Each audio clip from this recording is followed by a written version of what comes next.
नमस्कार. ओम गुरुकृष्ण मध्ये आपल्या सगळ्यांचं पुन्हा एकदा स्वागत करतो. आणि मराठी विषयामध्ये तर परीक्षा जवळ आलेली तर मराठी विषयामध्ये जवळजवळ भाषा अभ्यासमध्ये मराठी व्याकरण भाषा अभ्यासाचा पार्ट आहे. 80 मार्काच्या पेपरमध्ये त्याच्यामध्ये 16 मार्काला हे व्याकरणाचे वेगळ्या टाईपचे प्रश्न विचारले जातात. त्याच्यामधला हा एक 2 मार्काला विचारणारा प्रश्न असतो. म्हणजे वाक्य शुद्ध करून लिहा म्हटलं किंवा नुसती चिन्ह दिली जातात आणि ती ओळखा म्हणून सांगितली जातात.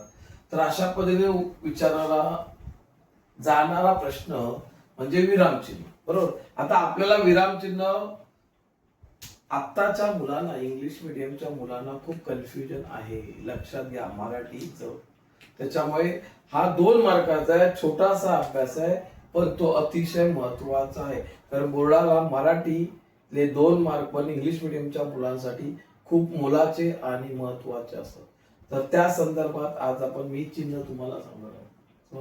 तर या चिन्हामध्ये मी 2 पार्ट असे केलेले आहेत.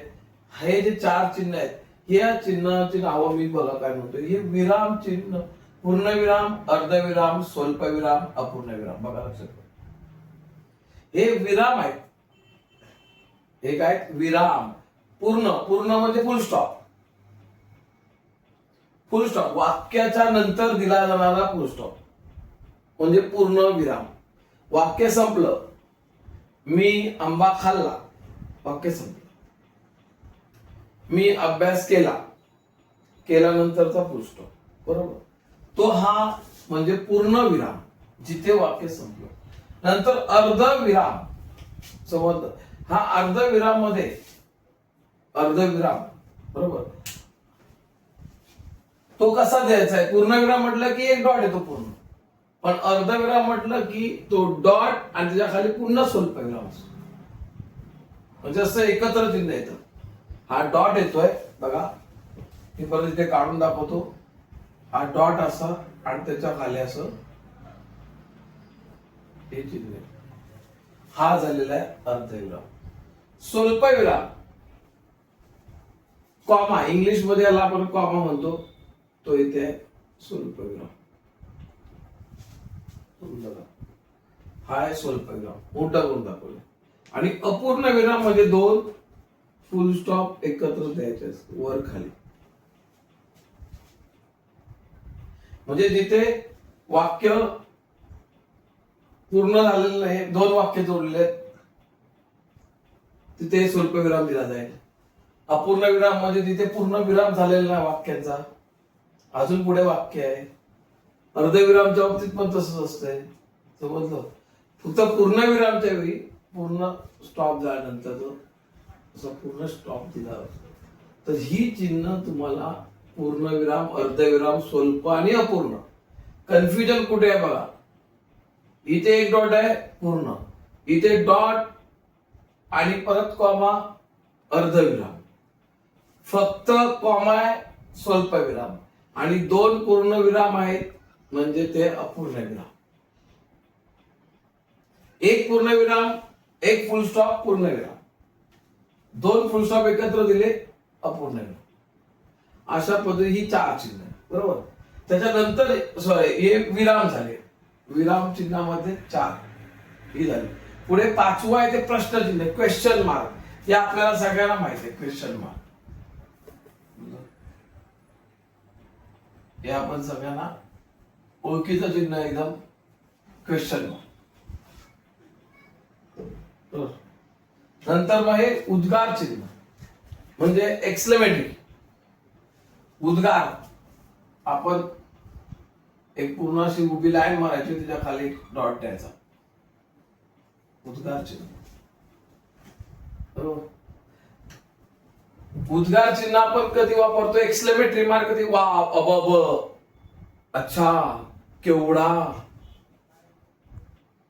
खूपच सुंदर, सुंदर, असे शब्द येतात तेव्हा.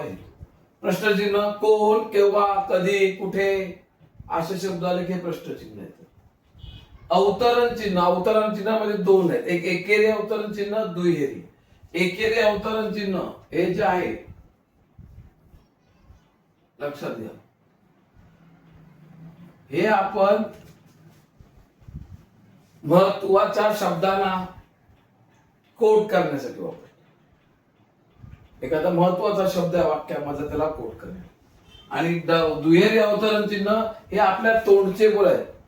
मी आंबा खाल्ला,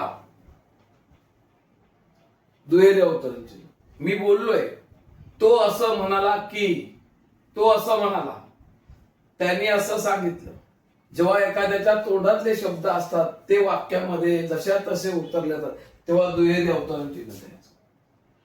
संयोग चिन्ह, दोन शब्द जोडण्यासाठी संयोग चिन्ह. आणि बघा, संयोग चिन्ह आणि अपसारण चिन्हामध्ये फरक काय? तर संयोग चिन्ह हे छोटं आहे आणि अपसारण चिन्ह हे मोठं आहे. लक्षात घ्या, संयोग चिन्ह हे छोटं आहे, अपसारण चिन्ह जरा मोठं आहे. हा फरक लक्षात ठेवा.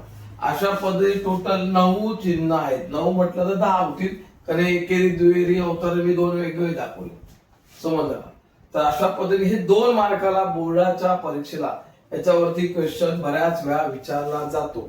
जर का तुम्हाला विचारला गेला, मग कधी कधी काय करते, एखादी वाक्य देतील 2, त्याच्यामध्ये अवतरण चिन्ह भरा, बरोबर, असं विचारलं.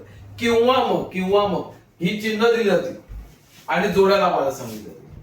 मग इकडे अशी चिन्हाची नावं दिली जातील. अ गट, ब गट, बरोबर, पूर्णविराम, संयोग, नंतर मग प्रश्नचिन्ह,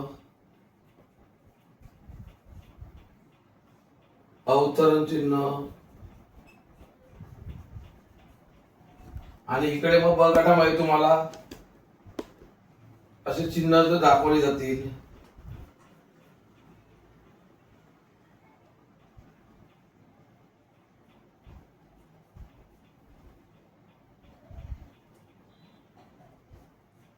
आणि ह्याच्या जोड्या लावायला सांगितले. 2 मार्क. म्हणजे अशा पद्धतीने तुम्हाला बऱ्याच वेळा प्रश्न विचारलेला आहे, विचारला जाऊ पण शकतो पुढे. आणि आपल्याला 2 मार्क जर मिळवायचे असतील तर ही जर चिन्ह करून गेला तर तुम्हाला 2 मार्क 100% मिळतील. जर तुम्हाला हा व्हिडिओ आवडला तर तुम्ही लाईक करा, शेअर करा आणि सबस्क्राईब करा. धन्यवाद.